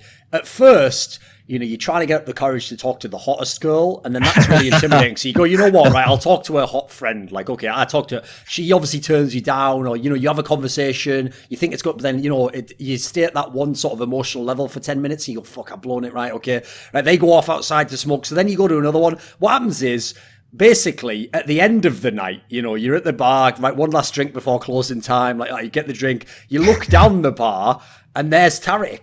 Or Stewie, you know. And then listen, they're past their best years, you know, they're looking a bit rough, you know, they've had a few drinks as well. Things haven't been good for them. They're a bit desperate as well. You look over and you think, well, no one's looking, are they? Well, and then you go down there and you do the walk of shame. That, I mean, the obvious, the next play is, you know, it's after the major, it's going to be that thing where you wake up and you got like on your arm and you're all sore and you like have to like sneak out of bed, except, you know, your arm is weighted down by, you know, spooning and everything like that. So you just got to find a way to not wake them up and get the arm out. I've also just realized the other part to the analogy is that, you know, you've done all that and then you're with Stewie and you're like, yeah, listen, I thought this was going to be good, but it isn't working. And he goes, what about if I bring my friend in for a three-way? Maybe that'll save the relationship. Yeah. Never does, by the way. Never does. I was going to say it. If you're ever at the end of the night at a bar and that happens, yes, immediately.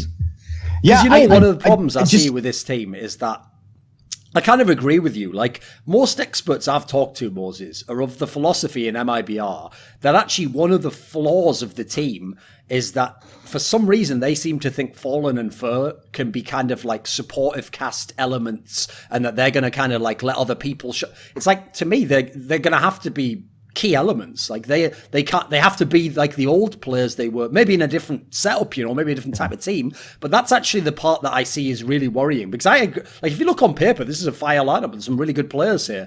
But the problem is, who's going to be the person who takes a backseat? Because I actually think the one aspect that a lot of pro players have never gotten to experience, because it's very rare you have a lineup like this with everyone who used to be a star player. What every pro player thinks the worst scenario in the world is to be like Nico and Mouse Sports. Like, I'm doing really well, but my team loses. No, the worst scenario ever is that you're in a team with loads of good players who's expected to win, you do badly, and you're not even getting to play like a star player with all the spots you want. That is the worst scenario in Counter-Strike. Because now you're just like, it's the worst of all worlds, you know. So Sticko, essentially. Sticko and Mouse Sports. In a sense, yeah. Yeah, I mean, it's just worrying. And what bothers me is I think this is almost, I'm wondering, when do we start considering this? When is this another like Fnatic situation? Like, you know how like Crims, JW, and Flusha, like that core is just untouchable.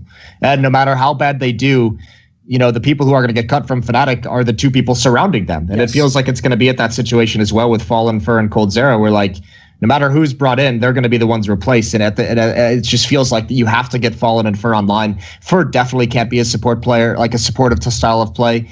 I think Fallen could probably make it work. Again, though, it comes down to, if these reports are accurate, I have no reason to think they are. I've heard similar things behind the scenes.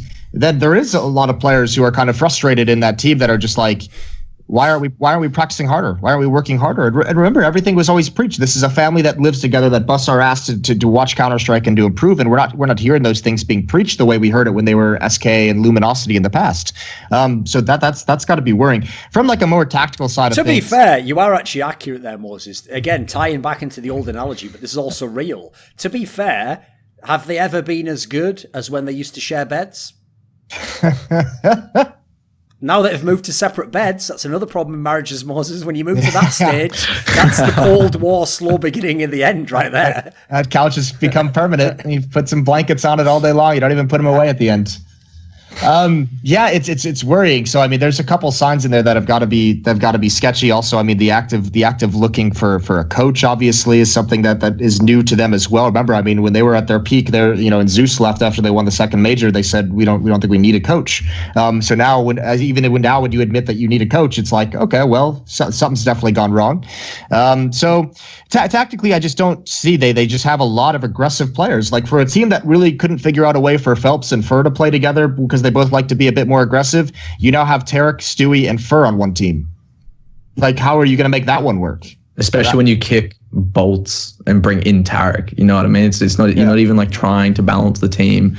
And going back to your point about talking about how the core seems untouchable, it's like, yeah, when you're kicking fucking bolts, like a player who's I think hasn't even been bad for MiBR and has been such a core reason. If you don't look at like the last 3 months, but you look 2018 as a whole, like so clearly this Brazilian lineup like was so much better when Bolts joined. Then it's like you're kicking him. Like as a very quick digression on that line, one thing I think this team has a big problem with. I actually appreciate the fact that they're so ruthless with the kicks, right? Like if they really think this will fix the team, they do it. Because there's so many teams we know that won't do that and will just like settle for like diminishing result. But one aspect about it that I really don't like is it does feel like once they start to get the thought in their mind, like, is this like a right guy? They have a really bad problem in that team with scapegoating people. Like just putting the guy out on an island and letting him just rot. You've seen it happen with Phelps, with Taco, and now with Bolts. Like whoever it is. Second time with Bolts. Exactly, whoever it is they're starting to think of, it feels like what they do is that they sort of do that unfair last chance, which is like your last chance, but we're not going to change anything. You have to keep doing exactly what you're doing now, but just magically be twice as good. And the guy's like, well, I have even more pressure. I'm doing even worse. And they're like, see, we had to cut him. It's like, come on, man. That's so rough.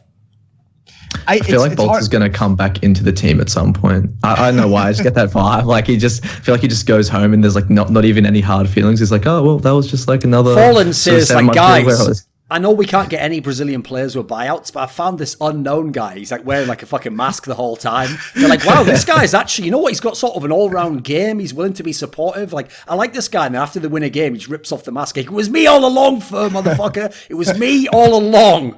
It's definitely. And they're like, Bolts, get the fuck out of here. And he's still we learned nothing after all. He's still signed a 2017 Immortals contract, so no worries. Yeah, I mean, it's tough to where you want to fall on, because it's hard to say that Bolts was scapegoated, because I think his last like month or two have just been like he hasn't been performing very well. Although before that he was fine, obviously. But here's the thing, Moses, all three of those players individually did play worse. But I mean scapegoated in as much as it's not like they're the only problem in the team. But I don't feel like anyone ever like swapped anything up to help them. I feel like they were just like, right, if they're failing, let them fail, then we'll do the change. Well, here's the other problem, because I guess it depends on who you talk to. I know Yanko has a little bit of a different opinion, and I agree with him to a certain degree, where it's like, look at all the players that we've heard, like where players have said, we're looking at cutting you, we're looking at replacing you if your game doesn't improve, if you don't step up and start contributing more. Like famously it happened to Zipnix, and then look what he's become after that. So his response to being said, we might have to cut you from the team, was to become, the best clutch of all time and one of the best supportive players that we've ever had, one of the best bomb side anchors we've ever had. Bolts, on the other hand, went the other direction, and it seemed like he just kind of shut down and he said, all right, well, I'm done. And I don't know what was said to him, obviously, but I think the tough part, I have a problem criticizing Bolts too much for that, because it's not like they just said, listen, you have 2 months till this event to like fix your game and to figure out how you're going to work in this team, or we have to kind of replace you. We'll work with you to do our best. Instead, they put up fucking billboards, and they were just like, we want 2 players from Faze. We want Nico and Rain. We want JW and Flusha. We want, they went to every single team in the pro scene, and we're like, we want your 2 best players. That's basically, a little bit different than being put on notice. We're willing to take any of 30 players rather than you. Fuck, we couldn't get any of them. Can you stay, please? We like you. We're friends. How are you supposed to play in an environment like that? Like, how are you supposed to like step up your game individually when it's like those are the names being courted over you? Was simple. Like, no matter how much Bolts improved, are we really supposed to believe that they weren't going to get simple over him if they had the chance? And especially when it's like, it's not even, it's not all your fault either, where it's, like so much is collapsing around bolts in terms of the way the Brazilians even want to approach their style, who's calling, how Fall integrates himself into the team. Like there's massive systematic changes going on in that lineup, like changes we haven't seen in years. And then it's like, yeah, bolts, we're going to have to replace you for simple. It's like just the most fucking unreasonable like logic ever, especially from bolt's perspective. I have to go in 8 minutes. So to finish the show, right, there's only 2 teams left we haven't talked about. 3. There's Mouse Sports, Navi, and Fnatic, right? So of those teams, let's just wrap up with some final thoughts on Navi. So obviously Navi just won a massive tournament. They're on a nice little streak. They're looking at better than they've ever been. So the real question is this: can Navi win the E-League Premier? Yes, they can. I don't know if they will, but they definitely can, especially when you consider the fact Flamey's playing really solid. And I think the big key to this team, they snuck up on me this year with all the top 4 placings at the start of the year that I didn't really notice until they'd like been top 4 like 6 events in a row or something like that. But the fact that Electronic is sitting up here like playing lights out in this way, and then giving that interview where he's like, yeah, I can be better than simple. And like the problem with that is I didn't even doubt it when he said it at the time. I was like, yeah, he's probably right. Like he might not have like all the he's obviously not going to be able to opt the way that simple can, but Electronic's just playing so good at the moment. I don't doubt that there's anything he can't do in this game at the moment. Yeah, especially when you consider that they're like, even for all the bullshit that went on in their best of 3 win over Astralis, we still didn't see Super Saiyan Simple as like the main reason why they won that series. And so I still think that there's a bit of gas left in the tank in terms of what they can bring out in a game as well, because it wasn't like Simple even needed to do anything, because one can imagine Zeus doesn't go as ham, but maybe like Navi somehow play better when more pressure is put onto Simple in that big moment and he's forced to come up huge. And also, like, I feel like Navi have advantage now in the veto, especially with how like hard they mind fucked Astralis with picking Overpass and Inferno. So I think like Navi have some really low key advantages going into it, but in terms of the overall advantage of Astralis, and this is assuming that best of 3 like happens, which you hope it does, and then also Astralis has like the valuable data of losing to Navi, which I think for any other team you might sort of has like a little asterisk to the side, but for a team like Astralis who thrives off of that shit, I mean, you look at how much they improved after IM Sydney when they lost to Faze. Like I think a best of 3 loss to Navi where they were like pushed and pressured in late round situations is gonna make them hungry again at E-League Premier, which is a dangerous thing for other teams. Because the sickest thing about that is if they just won ESL Cologne, if they can win a tournament like E-League Premier, there is literally no reason they can't win the major. Now think about, first of all, where the fuck that statement would sound if you went back in time 8 months. And then secondly, dude, if they win a major, Navi with this lineup, Zeus is literally just going to be waving his dick in everyone's face. Imagine if he's just gone and won 2 majors with teams people said like, "I'll never win with them, you're fucking shit." Like that will just be unreal. And that's a possibility. Now we have to actually think about that, Moses. It's a real possibility. I don't want to see that, Zeus. I mean, not because of the pick part, but just because it would never. You can't fuck with it if he does it. It's like he would just come into the next event like fucking Xerxes from 300, like the God Emperor or something like that. Because by the way, one of the reasons why I do roast Zeus a bit and why he gets a bit touchy is because, unlike a lot of in-game leaders, who part of why they're so dedicated and break the game is because they're just sort of people who remove their ego entirely.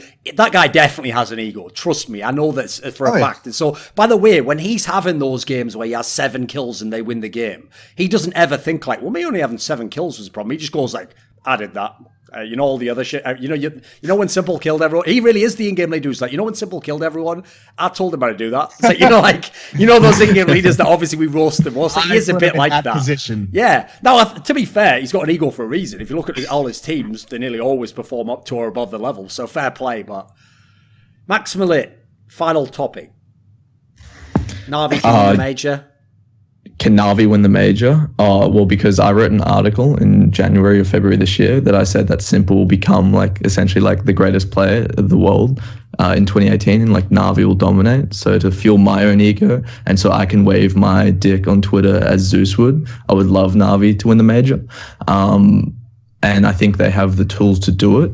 But I also think that Faze in an evolved form will present them that a lot of problems that Astralis might, like they'll push them in a lot of ways that Astralis might not be able to. And so I think even though Astralis Navi right now is like sort of what I'm looking at as the marquee matchup of 2018, especially if we see it clash again, I think like FaZe might be able to get the edge over them if they give them more time on the T side, because that's always been like a problem with Navi, is dealing with like those looser sort of teams that can just match them man for man, like they're put on the back foot. It's grinding rounds against those types of teams. So I would be very optimistic about Navi's chances in the major, depending on E-League, but also wary of like a FaZe coup in that second position. Right, Moses, final words. Strauss is going to win the major. He's got Anders. After all that, he's finally gone full Anders. Although, to be fair, Moses, I'll give you credit. You at least did it when they were the actual favourite for the major. That was what Anders never did, basically. Yeah. He always, because even we've mentioned this many times in the past, but for anyone who doesn't know, even the major they did win, Anders didn't make their prediction when they'd gotten good. He made it when there was no reason to think they would win the major. That's the genius. He did it after a tournament where they literally got like knocked out in last place. Like he just said it. Like, we made the bet right after they got last place, and then the next event they got like second place, and I was like, fuck, this is not going well. They are on an upward trajectory. So whatever, fuck it. God hates me. Strauss wins the major. We're all good. This video was kindly supported by Dean Tanglis, Gardner Wilson, Andreas Snazore Westerlund, Alex Adams, Daniel Yordanov, TTMXMP, VeXii, HawpT, Robert Baxter, and Travis Greb, with a special thanks going out to Jerky's Minion. Want teasers for my upcoming content? To ask a question for my monthly AMA? How about taking part in a discussion with me about esports? Or perhaps you want to suggest a topic or a guest for my content? Become a part of the Scrilluminati today at the Patreon link in the description box below.